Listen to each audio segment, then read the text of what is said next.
Royal Standley of Oregon Pacific Financial Advisors, offering securities through United Planners Financial Services member FINRA SIPC, guides clients with empathy in discovering and reaching their financial goals, and creates financial plans for clients so they can live their life by design. In these episodes, he relates his expert financial insights and discusses timely topics. Royal strives for excellence and has a passion for sharing his knowledge and supporting his community. Now, on to the show. Hello and welcome to Life by Design with Royal Standley of Oregon Pacific Financial Advisors. Royal, we're back together. What's going on? Nothing much, just enjoying these warm summer days we're having. We're just at the beginning of summer right now, and it feels like it. Yeah, absolutely. We had a heat wave last week. I was not happy. 107 one day, which is just odd and terrible, miserable, but it's better than freezing. So I'm happy for that. I want to be happy today. And I know that we're going to talk a little bit about summer versus winter today, right?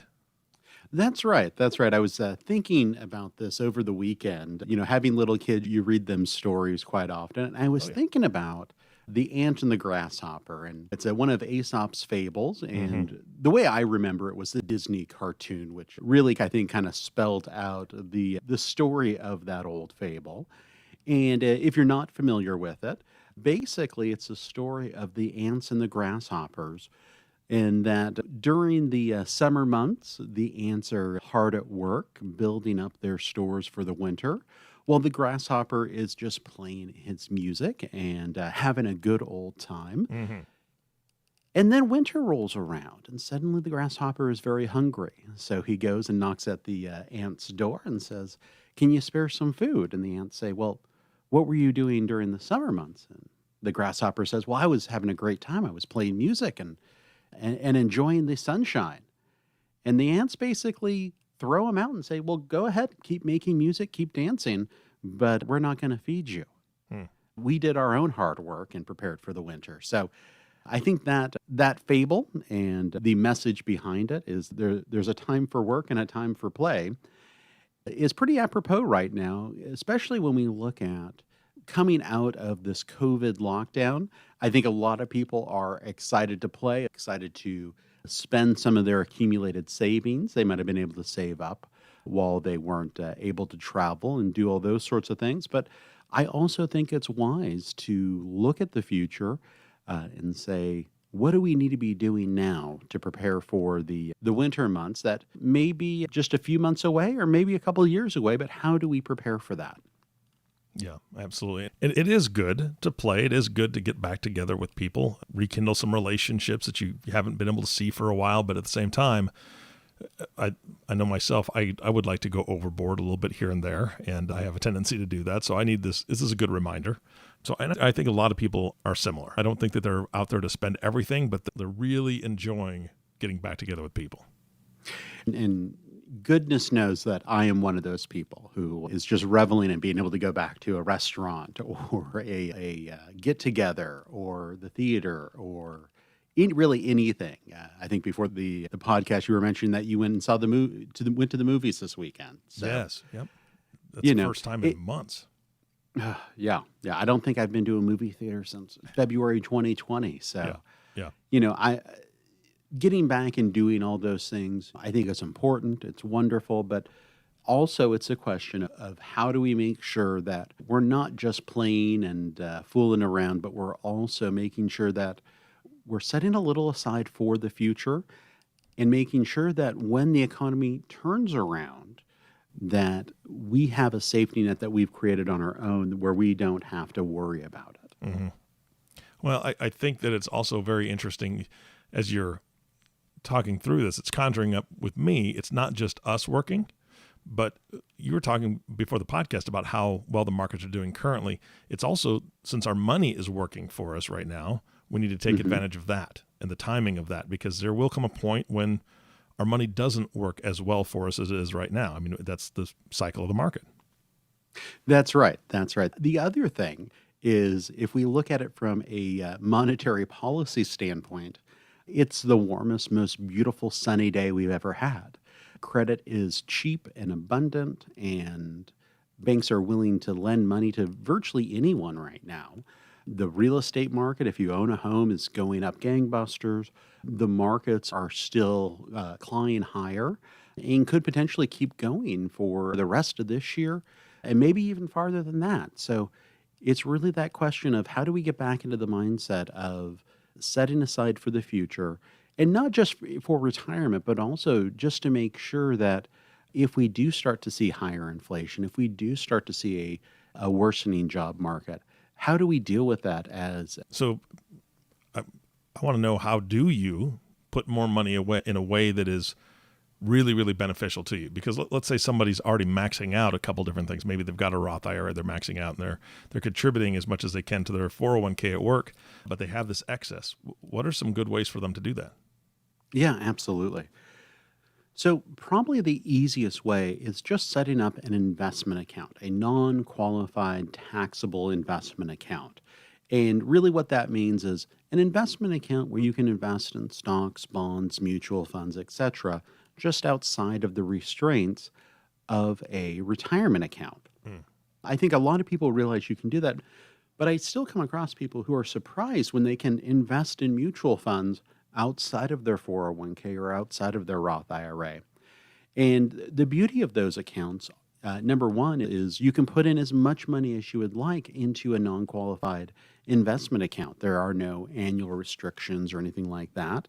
And also, because of that, there's no restrictions on you taking the money out of that account should you need it down the road. So if you want to start reserving for a rainy day or maybe purchasing a home down the road, these accounts are great for building up those assets. The other part of all that is I still have clients, and it's definitely a good thing. I don't want to take anything away from it, where they're sitting on quite a bit of cash. Now, one of my main tenets is you have to make sure you have your emergency fund. You want your emergency fund safe and accessible, preferably with closer to 6 months worth of living expenses available to you for whatever emergencies might pop up throughout the year. And I think that's really step number one when we talk about that grasshopper and ant parable, is make sure you have that emergency fund just to carry you through, because the government's not always going to want to come in and start really kind of overpaying people to stay at home and not work. That's probably a once-in-a-lifetime thing. And so we do need to make sure that we have those reserves in the bank and accessible. But oftentimes we're seeing clients with a whole lot more than just 6 months. It could be a year or even more than that, hundreds of thousands of dollars just sitting in the bank. And that puts things at risk. The main way that puts money at risk is from the risk of inflation. So basically, inflation goes up 5%, the money that you have in the bank, if it's not earning anything, loses that much purchasing power over that year. So we want to be very, very careful about not having too much money in the bank and putting it at risk of purchasing power loss from inflation. Yeah, you've talked about that before. And again, I can't remember what the last time I looked at a savings account, what they were paying. It was abysmal. Yes. And even the high yield savings accounts right now really aren't paying anything beyond maybe 0.5% right now. Oofta. And CDs are really just as bad. I'm not really sure why anyone at this point would buy a CD and tie up your funds for any measurable period of time for such a small interest rate. Other than I think some people have just bought CDs as a matter of habit and can't get out of that way of thinking. Yeah. But again, those, if they're that low, they're not keeping up with inflation either, are they? No, not at all. Not at all. And still the same risk there. All right. So what other ideas do you have that we need to hear today? Yeah, absolutely. So the next one is, if you're still, working, if you're still in the workforce, take a look at your disability insurance options. This is something that I think goes overlooked really by almost everyone, is we know what life insurance is. That's a very cut and dried thing. You pass away, you're not able to provide for your family. But if you lose the ability to work, either through an accident or a sickness, having a disability policy really can be a lifesaver there for families to provide that additional monthly income that they need to survive while they're making other plans and other decisions of how they're going to deal with that. There's a lot of different types of disability insurances, but the number one thing I just recommend to people is take a look at if there is a disability plan offered through your work, take a look at the long-term disability option. And I really encourage you to strongly consider purchasing that, because if you are disabled, that is the number one way that we see people protect themselves against the unforeseen. And remember, the likelihood of you becoming disabled is much, much higher than the likelihood that you'll pass away if you're under the age of 60. We just see disability happening to about 7% of the workforce, whereas someone passing away before the age of 60 is just much more unlikely to that population of workers. And I'm assuming that I know, Royal, that you've worked with your clients before on this, but from my understanding, there's a lot of different types of disability, like you said, and there's a lot of different rules, right? And so some of the disability insurance that's out there, I think it will say that they'll pay you until you can work another job. And it doesn't matter what kind of job you can get, as long as you can, if you're employable, they'll stop paying. So that means they would expect you to get a minimum wage job just to get a job. Is that correct? Correct. So that's really comes down to the definition in the policy of disability. Are you disabled to do your primary job, the job you are trained for, or any job? And so oftentimes we want to really look at those definitions and how they're defining occupation class to make sure that there's the right fit there. This is really probably something where you want to sit down with a financial planner or an insurance expert to really dive into what is a disability policy covering. The other thing that we see quite often with disability insurance is people have a short-term disability policy thinking, oh, I have a disability policy. I don't need to plan for this anymore. Short-term disability usually will only pay for 90 to 180 days. Oftentimes, those are designed for, I broke a leg skiing, I had a complication during a pregnancy, those types of things. In reality, we want to really plan for a long-term disability, lasting 5 years or greater. Yeah, I did. I know that they're complicated, and it's not as though they write them for the common person. There's lawyers involved. And so at the end of this podcast, I want to make sure we give out your contact information like we normally do, so anybody listening can say, hey, I'd love for Royal to take a second look and make sure that I'm covered for, the long haul. I don't want to just have to get any job or only be covered for a few months and then I still can't work. And then that could be a huge issue. Absolutely. So the other thing I wanted to touch on here is the idea of how you're managing your investments for a potential downturn. I think we're in an interesting time here. We have the government really making credit very accessible. We have the government very concerned about re-stimulating the economy after COVID, but also not only do we have a government that's behind the economy, we have a lot of innovation that's happening in the economy that could push the markets higher for a while. The entire change we had to have to our medical profession, the entire work from home revolution that we were forced to go through is really going to bring up some interesting ideas when it comes to innovation in a whole lot of different industries. So we could see the markets continue on for quite a while, even though I think we have a lot of people out there just I don't want to say predicting, but feeling like something bad is going to happen. And it could happen in the next month or two, but it could also, these positive market results we're seeing continue on for the next 3 to 5 years. We're not in the prediction game at all. We want to be prepared for whatever happens. So when you look at the way you're investing money and the strategy you've set up with your advisors, you want to kind of know what that strategy is going to do and what your advisor is going to do before you get to a crisis moment. You don't want to be having strategy sessions as the markets are falling. It's probably too late then to really start look at making changes. So I was just having this conversation with a client of the different ways you can manage money. There's a buy and hold strategy where you are just going to stay invested the entire way through, kind of regardless of what happens in the market. And you're going to rely on your asset diversification in that portfolio to really walk you through that and to provide value and protection to your portfolio. There's other portfolios that do have a tactical bent where they will move into cash or another low risk asset. And both are viable solutions to get you to your goal. I think it's a question of which of those philosophies works best for you. So that's why we want to sit down with people beforehand, make sure that we have a solid understanding of how we're going to react when the markets fall, so that we have our plans in place for that. Just another way of kind of preparing for when the season changes from being just good times all around to some of those choppier markets that we've seen in the past. Mm-hmm.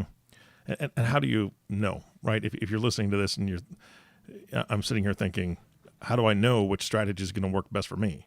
How do you help somebody find that out? Yeah, it's really a conversation with them about their experience with investing, what their feelings are about the markets, and how much risk can they handle in their portfolio. So oftentimes, people who are very risk adverse just can't handle the ups and downs of the market. So we want to be very careful with those individuals to make sure that they're in the right portfolio. I say this all the time. My biggest job as a financial planner and an investment advisor is making sure that clients are in portfolios they can stay in no matter what happens in the market. If a client jumps out of the market at the bottom or near the bottom, that's really kind of the worst case scenario for us as advisors, because when that happens, the likelihood is they've done irreparable harm to themselves and their investment portfolios by doing that. Because once you jump out of a market based on fear, it's very hard to get back into that market. And we want to make sure that each individual's portfolio is set up for them to stay in over the long run and not make dramatic changes outside of the strategy that we've put in place for them. Yeah, so you're saying more on the emotional level if somebody can handle it, right? I mean, it's not that their portfolio can handle it necessarily. It's that they're not going to lose sleep or they're not going to freak out. Exactly. And the dirty secret of this industry is it really comes down to emotions. Behavioral economics, the way we perceive reward and risk, gain and loss, is a very challenging subject for people to get their mind around. And that's really what we do, is help kind of define what does success look like, what does failure look like, and not everything is tied to what the S&P 500 did over the past year. It's really tied to reaching your individual goals and making sure that you can sleep at night and feel secure in what you're doing, kind of regardless there. Now, on the flip side, there are clients who are just looking to maximize return over time. And for those clients, they have a very different portfolio. They don't have any of those special shock absorbers like a tactical overlay like bonds to lessen the risk of that. They're just looking to maximize their returns over the long run. And we do that quite a bit for people as well. But we wouldn't want to switch portfolios for those people with somebody who's more conservative or vice versa, because that would be a failure of not having them in the portfolio that's appropriate for them and their circumstances and their financial plan. Mm-hmm. So I'll wrap up here, but I think one of the most important parts of preparing for the winter is making sure that your financial plan is up to date and you have really defined with a financial planner where you're trying to get to. How do your investments fit into all that? And are there any areas or blind spots that you haven't addressed that could be protected? We talked about a few of them, making sure your asset allocation is correct, making sure you have the proper insurances and making sure that your cash position is appropriate to your needs and not too small or too large.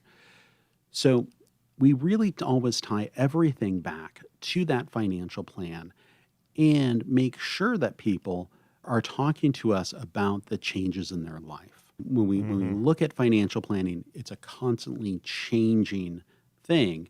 Now, it might not change every year, but over the decades, there's a lot of changes. There's a lot of decisions coming up.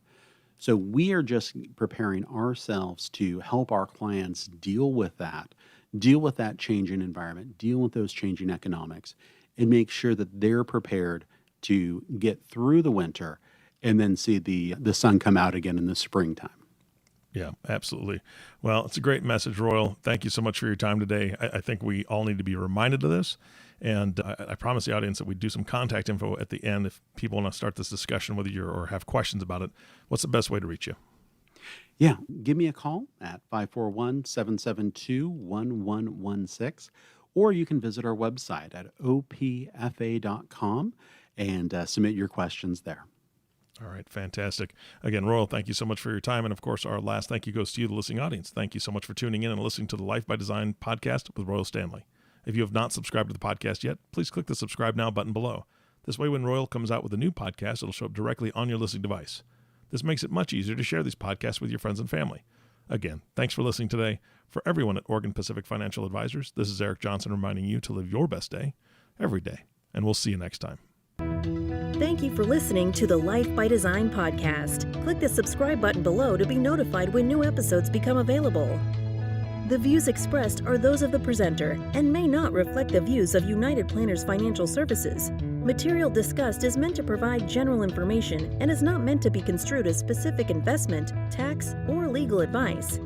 Individual needs vary and require consideration of your unique objectives and financial situation. Always seek the advice of your financial advisor or other qualified financial service provider with any questions you may have regarding your investment planning.